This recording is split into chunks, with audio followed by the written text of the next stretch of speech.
A paz do Senhor Jesus, seja mais uma vez bem-vindo ao canal de Estudo Bíblico José Carlos Maciel. Quero aqui agradecer a Deus por essa rica oportunidade que Ele está me concedendo de gravar mais um vídeo para o canal. Quero agradecer a você que está inscrito no canal, que tem curtido, comentado. Se possível, indique nossos vídeos para mais pessoas, para que o canal possa crescer. Quero agradecer a você também que se inscreveu recentemente, dizer a você muito obrigado. Curta, comente e, se possível, indique para mais alguém. Quero também pedir a colaboração sua. A sua colaboração. A você que tem assistido nossos vídeos e não é inscrito no canal, se possível, se inscreva para nos ajudar, se inscreva para que o canal possa crescer cada vez mais. Eu conto com a sua ajuda, eu conto com a sua colaboração, não paga nada. Só você vai ver o nome aí ao lado, inscrever. Se você se inscreve, ativa o sininho das notificações e toda vez que eu publicar um vídeo, o YouTube vai informar você. Amém? Posso contar com sua colaboração? Então, muito obrigado. Deus abençoe a você em nome de Jesus. Amém?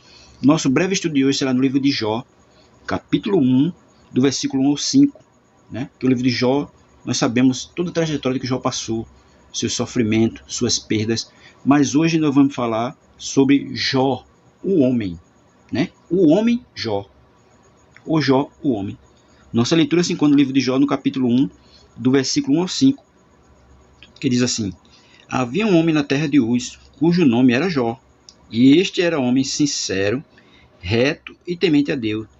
Desviava-se do mal, e nasceram-lhe 7 filhos e 3 filhas, e era o seu gado 7.000 ovelhas e 7.000 camelos, e 500 jumentas, 500 juntas de bois, e 500 jumentas. Era também muitíssima a gente ao seu serviço, de maneira que este homem era o maior do que todos os do Oriente. E iam seus filhos e faziam banquetes em casa de cada um no seu dia, e enviavam e convidavam as suas 3 irmãs a comer e a beberem com eles. Sucedia, pois, que, tendo decorrido o turno de dias de seus banquetes, enviava a Jó os santificava, né? E lamentava de madrugada e oferecia holocausto, segundo o número de todos eles, porque dizia Jó: porventura pecaram meus filhos e blasfemaram de Deus no seu coração? Assim eu fazia Jó continuamente. Tá vendo?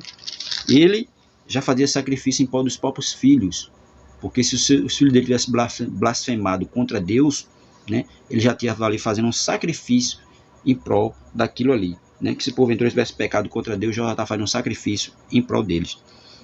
E a nossa leitura vai dizer assim: após fornecer o nome e a origem de Jó, o autor descreve como um exemplo de bom caráter. Veja, Deus já disse o quê? Que ele era um homem de bom caráter. Este era um homem sincero, reto e temente a Deus. E principalmente desviava-se do mal. Ele não se envolvia com coisas que não agradassem a Deus. Ele se desviava. A Bíblia deixa bem claro, né? Fugir da aparência do mal. E ele fazia isso. Ele se desviava da aparência do mal. Ele não se envolvia com coisas que fossem desagradar a Deus. Aí diz mais: um homem descreve como um exemplo de bom caráter, homem íntegro e reto, temente a Deus e que se desviava do mal. Jó 1:1.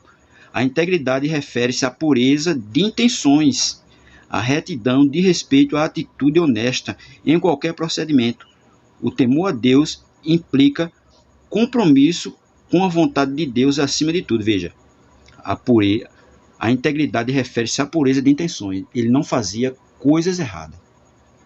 Ele não se envolvia com coisas erradas. Temor a Deus implica compromisso com a vontade de Deus acima de tudo. Ele não fazia a vontade dele. Ele fazia a vontade de quem? De Deus. Acima de tudo. Ele não fazia a própria vontade. Ainda diz mais: retidão de respeito à honestidade em qualquer procedimento. Ele era honesto em tudo.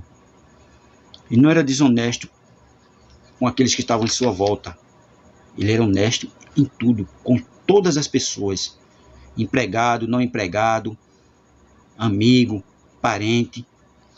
Quando vai dizer que ele era honesto, né, em qualquer procedimento, então ele era honesto com todos. Não era só com alguns, não, era com todos. Por isso que deixa bem claro. Deus deixou bem claro quando deu o testemunho de Jó: homem íntegro, reto, temente a Deus e se desviava do mal.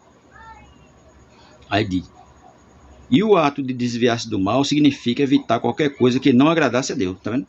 Ele se desviava do mal por quê? Porque ele só queria fazer o que agradava a Deus. E o que não agradava a Deus ele não fazia. Por isso que ele se desviava do mal. O Senhor confirma 2 vezes o caráter de Jó. Jó capítulo 1, versículo 8, né? Que vai dizer para nós aí. Jó capítulo 1, versículo 8 diz: E disse o Senhor a Satanás: observaste tu a meu servo Jó? Porque ninguém há na terra semelhante a ele, homem sincero e reto, e temente a Deus, e desviante do mal. Jó capítulo 2, verso 3, que diz o quê? E disse o Senhor a Satanás: observaste o meu servo Jó? Porque ninguém há na terra semelhante a ele, homem sincero, reto, temente a Deus, desviando-se do mal, e que ainda retém a sua sinceridade, havendo-me tu incitado contra ele, para o consumir sem causa. Veja, porque não tinha nada contra Jó, mas Satanás, né, foi ali e fez com que, Deus deixou bem claro no versículo 2, né, que ainda retém a sua sinceridade, havendo-me tu incitado contra ele. Veja, que Satanás incitou, né, algo contra Jó perante Deus, né? E vai dizer, e ainda diz mais: havendo tu me incitado contra ele para o consumir em sua causa, tá? Veja que foi Satanás que incitou a Deus. E mesmo assim, Jó não deixou de adorar a Deus, não deixou de ser íntegro e sincero. Aí diz mais: o Senhor confirma duas vezes a característica de Jó, Jó 1:8 e Jó 2:3, mostrando que o considera o melhor representante de suas intenções para o homem na terra. Veja, ele era o melhor representante das intenções de Deus para o homem na terra. Jó era o melhor. Importante lembrar esse ponto durante a leitura dos diálogos entre Jó e seus amigos. O autor também fala sobre os filhos de Jó, o montante de sua riqueza, a quantidade de servos e o cuidado meticuloso com o bem-estar espiritual de sua família. O número de 7 filhos em Jó 1:2 e 7.000 ovelhas em Jó 1:3 salientam a perfeição das bênçãos que Jó recebeu. É claro que tudo ele recebeu de quem? De Deus. E ele era agradecido a Deus. Ele não era ingrato. Ele era agradecido a Deus por tudo. Ele fazia sacrifício por ele e também pelos filhos dele, em agradecimento a Deus. Já protegendo os filhos dele, se por acaso ele viesse a blasfemar contra Deus, ele estava ali, já, né, agradecendo a Deus por tudo, porque ele era agradecido a Deus pelo bem que tem recebido, que ele sabia que tudo ali veio quem? De Deus, né?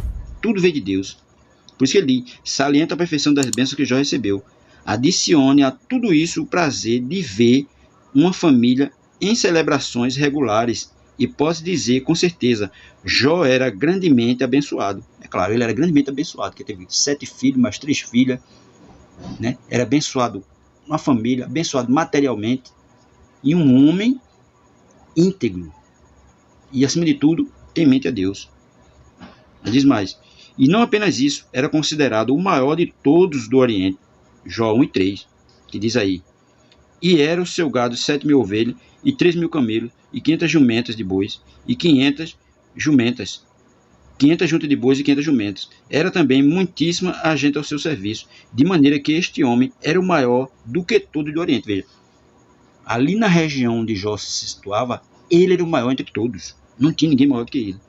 Ele era o maior de todos. Ainda tem mais: integridade, riqueza, fama, uma família perfeita e filhos para garantir a continuidade de sua linhagem familiar. Eram as joias que adornavam a coroa de sua vida, é claro, porque ele tinha tudo. Não lhe faltava nada. Empregados, bens materiais, família estruturada, nada faltava para ele. Ele era bem, muito bem. E por isso que as joias que adornavam a coroa de sua vida era quem? A família. Porque a família dele era bem estruturada, era uma família unida. Havia festas nas casas dos filhos dele, e uns chamavam os seus irmãos para se confraternizar, eles chamavam também suas irmãs. Ele viu o quê? Uma família unida, não era uma família desunida. Sabendo que o pai tinha muita coisa, um pai era o quê? Um homem rico, mas ele mesmo assim era o quê? Uma família unida. Viviam sempre em harmonia. E isso era o quê? A joia da coroa de Jó.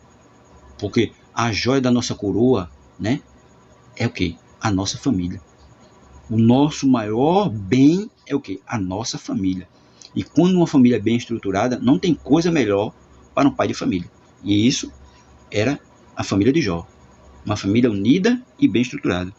No contexto do Antigo Testamento, assim como na tradição judaica, esses elementos são indicadores de uma vida abençoada por Deus. É claro, porque a vida de Jó era uma vida abençoada por Deus. Tudo que Jó tinha foi Deus que deu. Foi Deus que o abençoou. Por quê? Porque ele era o quê? Ele era um homem íntegro, reto, temente a Deus e que se desviava do mal. Jó 1:1. E todo aquele que faz a vontade de Deus, que vive para Deus, que vive nos caminhos de Deus, que vive se desviando das coisas erradas e fazendo só a vontade de Deus acima de tudo, com certeza Deus vai abençoar ele. Com certeza Deus vai usar de misericórdia sobre a vida dele e sobre a vida da família dele. Por isso que ele deixa bem claro que de todos da lei, Jó era o melhor representante das intenções de Deus para o homem na terra. Que se o homem andar nos caminhos do Senhor, tudo vai bem em sua vida. Com certeza ele vai ser abençoado e reverenciado por aqueles que estão em sua volta. Mas para isso, é preciso que ele seja um homem temente a Deus, reto, íntegro e, acima de tudo, se desviar das coisas más. Fazer sempre a vontade de Deus. Que nós possamos ter isso em nosso coração. Fazer sempre a vontade de Deus. Se desviar das coisas erradas, para que o nome de Deus venha a ser glorificado na nossa vida, como o nome de Deus era glorificado na vida de Jó. Jó, um homem que tinha de tudo. Em certo momento, ele perdeu tudo. Mas depois, lá na frente, Deus deu tudo em dobro. Porque mesmo ele perdendo, mas ele continuou íntegro, reto e temente a Deus. E continuou se desviando do mal. Amém?